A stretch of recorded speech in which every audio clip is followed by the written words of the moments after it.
के भक्त उनके साथ विविध प्रकार के संबंध रखते हैं।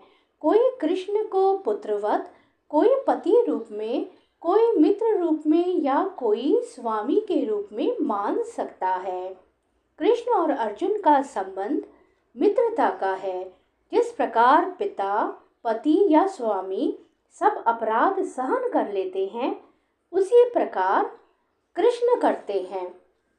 पहले कभी ना देखे गए आपके इस विराट रूप का दर्शन करके मैं पुलकित हो रहा हूँ, किंतु साथ ही मेरा मन भयभीत हो रहा है। अतः आप मुझ पर कृपा करें और हे देवेश, हे जगत निवास, अपना पुरुषोत्तम भगवत स्वरूप पुनः दिखाएं। अर्जुन को कृष्ण पर विश्वास है, क्योंकि वह उनका प्रिय मित्र है और मित्र रूप में वह अपने मित्र के ऐश्वर्य को देखकर अत्यंत पुलकित है।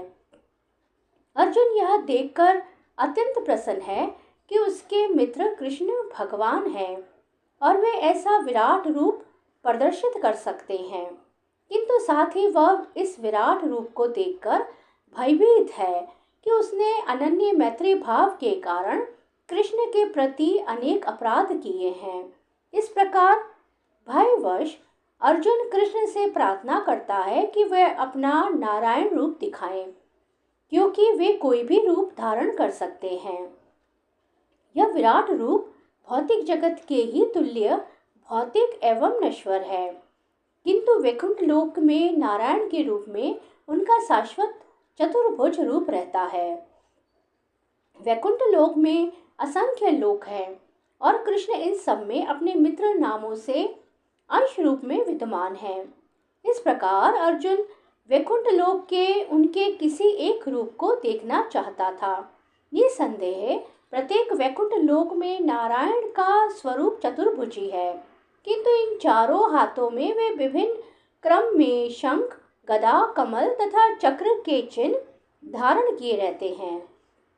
विभिन्न हाथों में इन चारों चिन्हों के अनुसार नारायण भिन्न भिन्न नामों से पुकारे जाते हैं।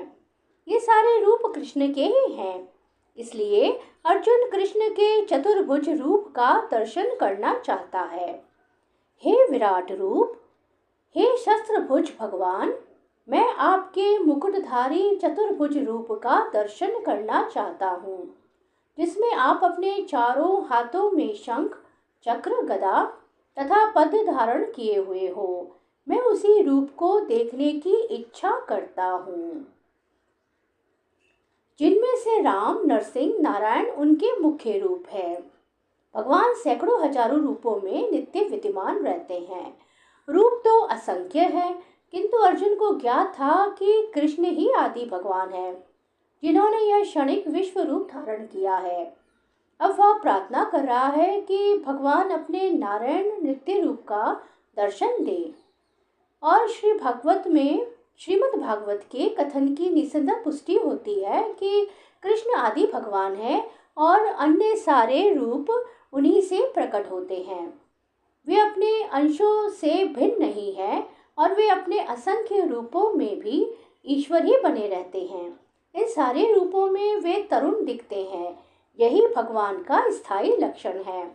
कृष्ण को जानने वाला इस भौतिक संसार के समस्त कल्मष से मुक्त हो जाता है। श्री कृष्ण शरणं मम। श्री कृष्ण शरणं मम।